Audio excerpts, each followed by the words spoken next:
Hey guys, I'm gonna try and do a very quick edit just to show you how to achieve that look and to do it as fast as I can.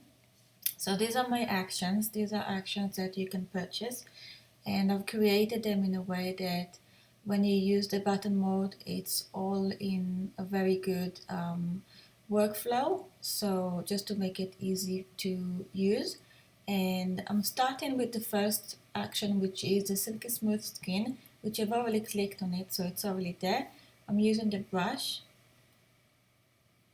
around the 60-70% opacity, and I'm just quickly going around her skin to smooth her skin.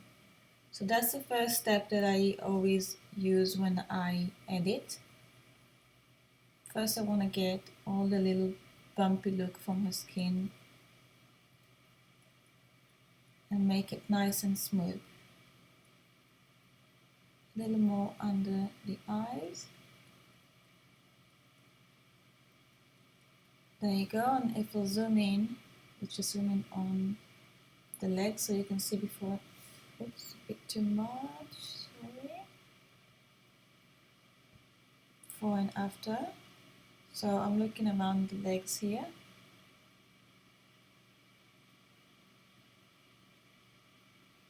Okay, it's working a little bit funny because I'm recording now, so the computer is just a little bit slow. I'm going to flatten the image after using this action. I don't need to reduce the redness on this one because I don't have much red skin. I'm going to use a soft skin tone. Just going to reduce it to around 30. Just go around the face, a little bit around the hand here.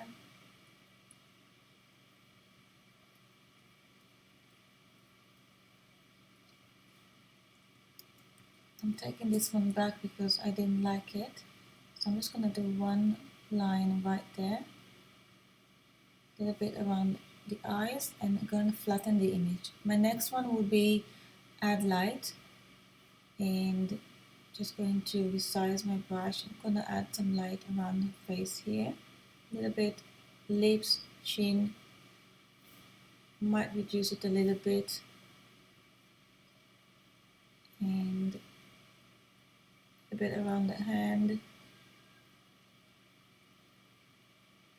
There you go, just creating some nice highlights on her face. I just go before and after so you can see what I've done. There you go. And I'm going to flatten the image again. I'm going to go to sharpen the eyes and lips. That's the next action which I like to use, and I'm going to use the opacity on 100% this time. I'm still using the brush. I'm just resizing the brush so I can use it on the eyes and on the lips, and that's all I want to do. I'm going to flatten the image again. The eye glow, which is the cat's eye, let's just zoom in a little bit so we can be a little more exact here. It's on 100% opacity, which is fine. Just one click here and one click there. Just going to show you what I did. That's before and after. And flatten the image. I'm going to go back to add light, but this time reducing the opacity and just adding a little bit light to her eye.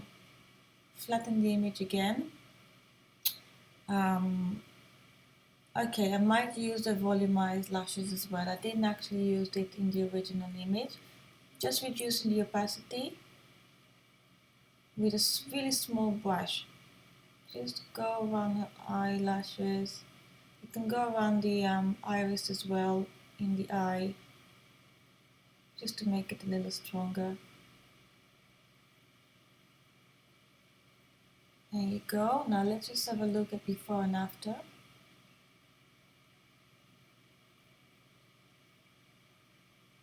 So her eyes are popping and looking really nice and very clear. I'm going to flatten the image again, and I'm going to use not these ones at the moment. Just going down. Okay, so I'm going to start taking care of the background as well now. So just taking care of this little bit here, just going to paint that off. And I got these little things here, like a little bit of wrinkles, some marks on the floor. You know what, I don't want to take too long showing you how to do that. You can just use whatever you usually use to create a nicer floor. What I'm going to do, I might just paint a little bit around there. Okay, so to do that, I'm going to duplicate my layer. I also have an action to duplicate the layer, and as you can see here, my layer is duplicated now. I'm using the brush and I'm just going to sample the color from the floor. Oop, I'm gonna 100%, it's a bit too much. Okay, and paint around my subject.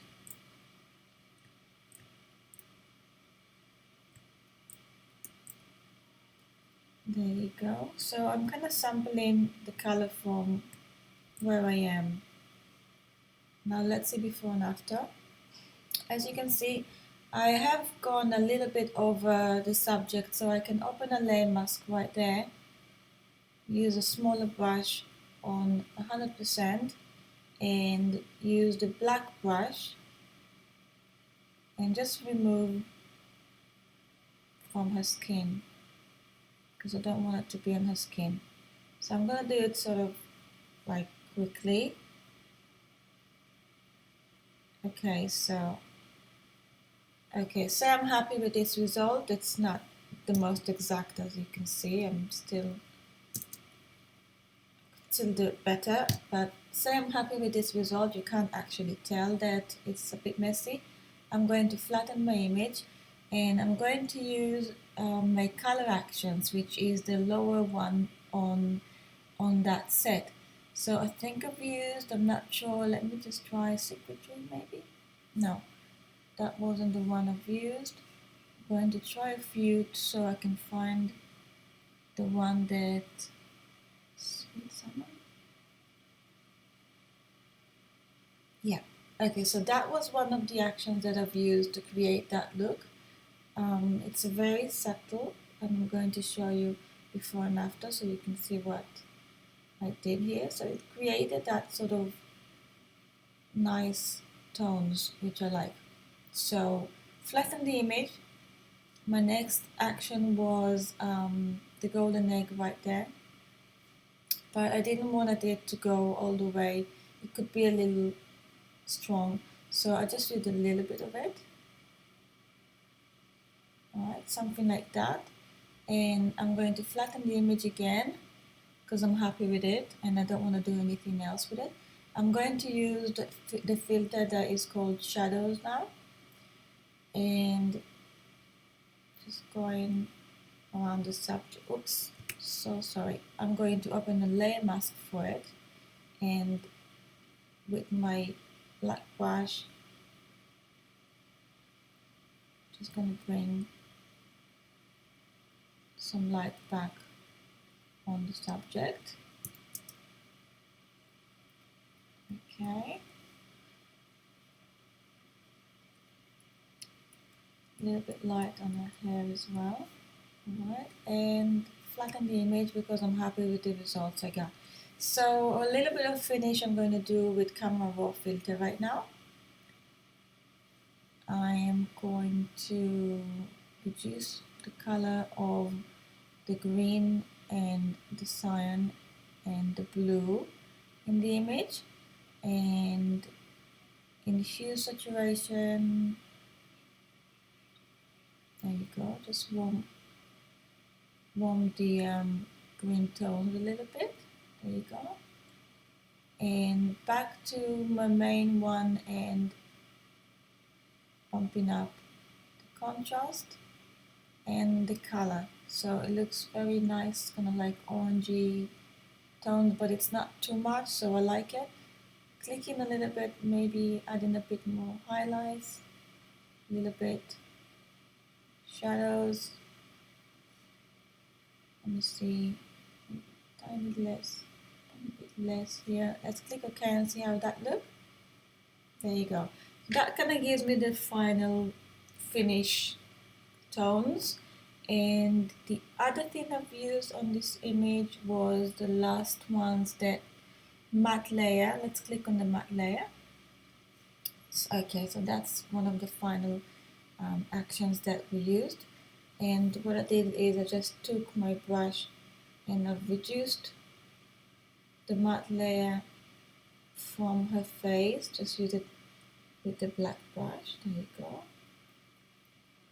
Kind of left it around the overall image and just reduce it from her face. And if you open it with the little arrow here, you can double click on the action that creates the dark vignette and just move it around the image. And I want it to be more on her face. Okay, so I'm going to click OK. Let me see this one. Okay, I might reduce and take this action from the matte layer off. So this is the result we got at the moment.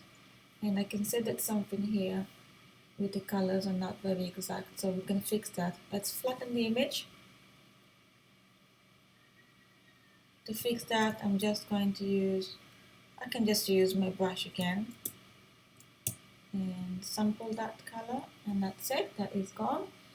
And the last thing that I did was to add a little bit of texture. I think on the original image there's a little bit of texture.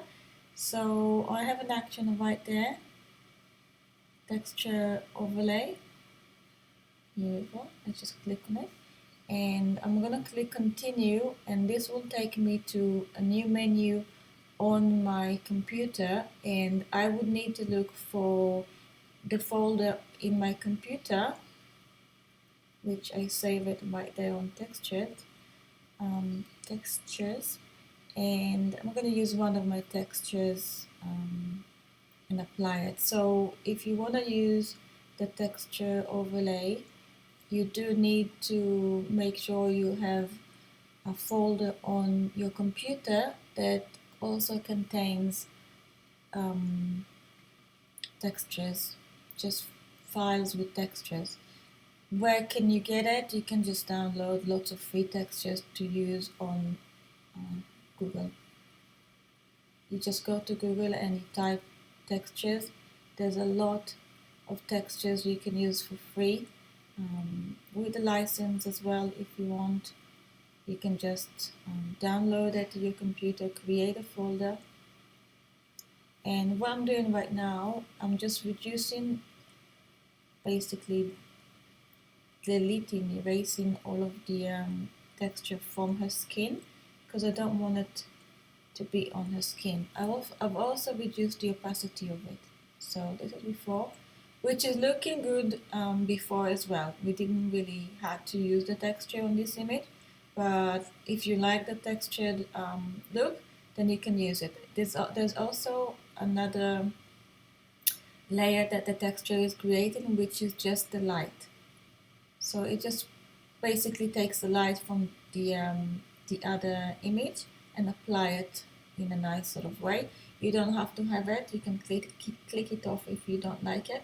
But in this image, I think it did added a nice sort of light on her. It's a bit too bright here. I can fix that easily. So let's just flatten the image. I'm duplicating the image again. Again, there's an action on the list there. Okay, camera raw filter. I'm just going to reduce the highlights a little bit from her shirt because it looks a bit too much on her shirt. So opening a layer mask and inverting it because I don't want.